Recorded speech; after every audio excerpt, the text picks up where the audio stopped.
like us to talk about moving from a consumption or a consumer-based economy to a production economy where we're able to produce what we consume. Nigeria on its own has a population of over 200 million people. And this can really, we can't possibly just depend on the government alone for all of this to materialize. We also need to start to strengthen entrepreneurs around the country. Alan, you may not completely agree with me in my thought about this, but industrialization as a nation cannot happen without leadership of that country determined to survive. Please go and check the history where it happened all over the world. China, India, Japan, Singapore, Malaysia. It is deliberate effort of the leadership that we will shut our border, pay our dues. Unfortunately, Nigeria has been used like a prostitute. Forgive the language. What can I get out of it has been, we've not really found leaders that the future of this country means everything to them. Okay? You don't make omelette without breaking an egg. You ask chicken and egg, which one come first? You must make a decision. There is agony period. There's a gestation period for even farming, period of incubator, and then planting and waiting for growth and harvest. We want a change to happen in our nation as an event. A change does not happen as an event. It's a process, and these things that happen over a period of time. We've never taken one subject as a nation. We've played politics for the future of this country. We've used them for politics. For how many years Nigeria continue with petroleum subsidy, spending trillions of billions of naira that are going through the drain? People are flying private jet with it. We are delivering petroleum products to Cameroon, to Niger, to Chad, to all the neighboring countries. Because some mafias are making billions on it in the expense of the country. They say we have to do this. Poor people cannot survive. We need to do this. And we did this for long. You don't play politics with something that is of national interest that you know is not sustainable. We are spending trillions of billions of naira on to subsidize gasoline. We don't have one good road to drive in Nigeria. We can't repair one hospital, and we are saying money is going on something. Mafias are buying new jets. People have milked this country. So the leaders must take it upon themselves that when there is a matter that is of a national interest, our political background should play less importance for our continuity and for the future of our country. But we've used matters of national interest for politics, and that's what kept us the way we are. So it's the most difficult terrain for people to do business. Some of us are very strong mentally to survive, and many businesses have died because they kill your business without regard, without any reference. Okay, the first thing is to feed our nation. We spend over 6 billion importing wheat and rice. We are now moving into agriculture. Good things are happening. If I want to give Buhari's administration credit, let me give him on agriculture. I've just had they've got into an agreement with Benin to say shut your border for rice importation, grow paddy, where Nigeria will also buy paddy from you. Okay, so that will help to grow their own economy by engaging their own people. And I'm saying do the same thing with Cameroon, do the same thing with Chad. Shut all your border with all of those things if you want to develop. India did it They suffer for a moment, but ultimately you build capacity to produce in excess, Yes. and people will get out of poverty. Shut your border. You can't continue to say, there are poor people. We must bring second-hand car. We must bring second-hand cloth. We must bring second-hand pant. Well, after all this second-hand, you begin to burn second-hand human being. Everything is second-hand. Because you are not ready to say, we got to suffer for a moment. 22 years ago, I went to India. From New Delhi to Punjab, I saw only one Mercedes on the road on my honor. The waiting period to get Suzuki is 3.5 years.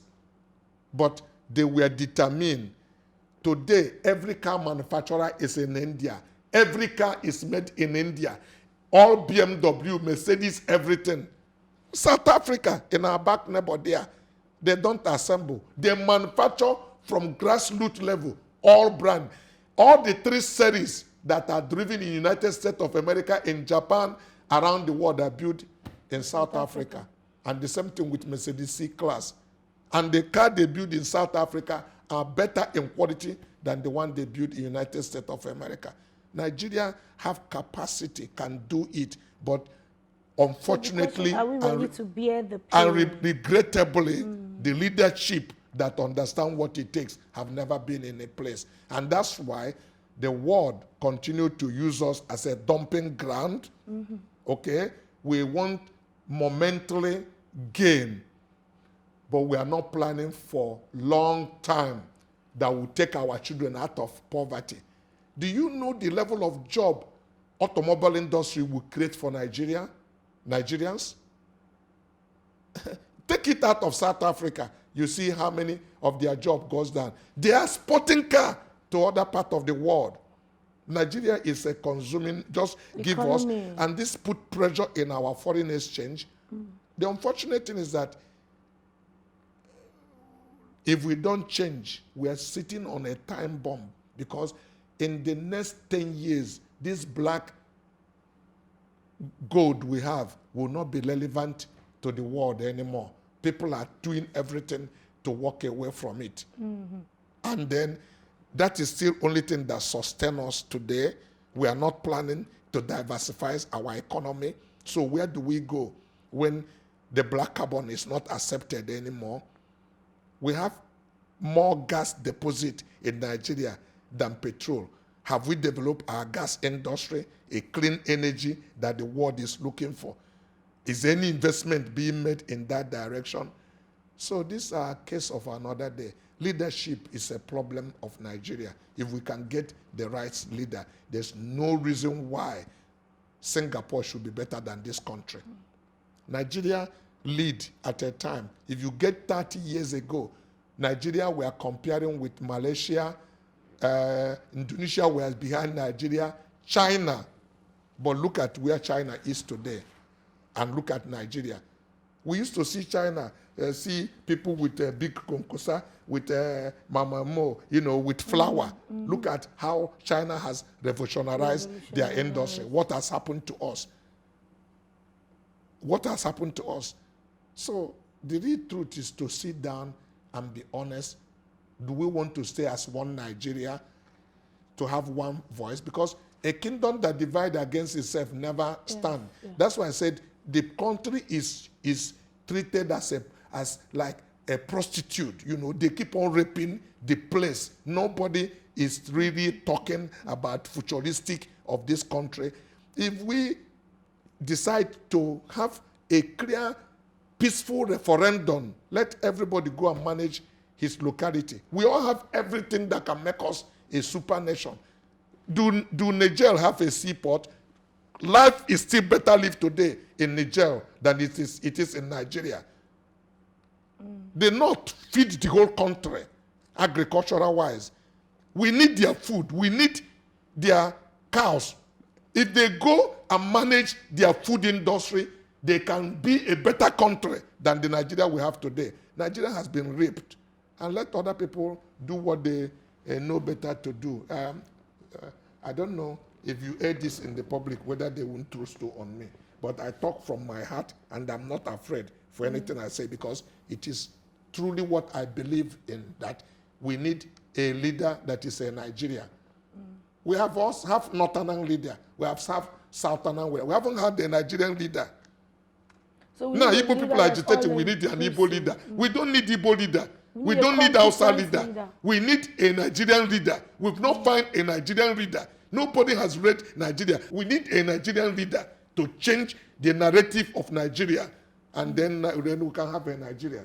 You know, yeah, all this. So I mean, it's time for a change for Nigeria, really, because from what you're saying, I mean, you have operated as a business person in this terrain for over 40 years. Yep. So I reckon you're speaking from experience here. So basically, you're saying to us that before entrepreneurship can even take its right place, That's correct. leadership needs to be. Absolutely. They go and think in any important country in the world. Policies are not made without taking the business leaders into consideration. Let's sit down in a very transparent manner and agree where we are going on this. How do you continue to throw a spanner in a wheel of a moving machine? You make policies that kill business every day, and you want your people to come out of poverty. I've told you how many industries we shut down. How do you continue to do that? Listen to me. Dunlop used to produce tire in this country. Dunlop has shut down. Dunlop doesn't produce anymore. I can count for you multinational manufacturers that has left this country, and many of them has moved into Ghana. Why is Ghana economy is moving by 7% in a consistent year, and we are growing with 1.5%? Because we've treated this country as a prostitute. We never had cohesive policy with one mind and interest to be able to develop this country. If I talk now, tomorrow you see that EFCC will send me invitation, come and show me this, come and show me the other one, and everybody keep quiet.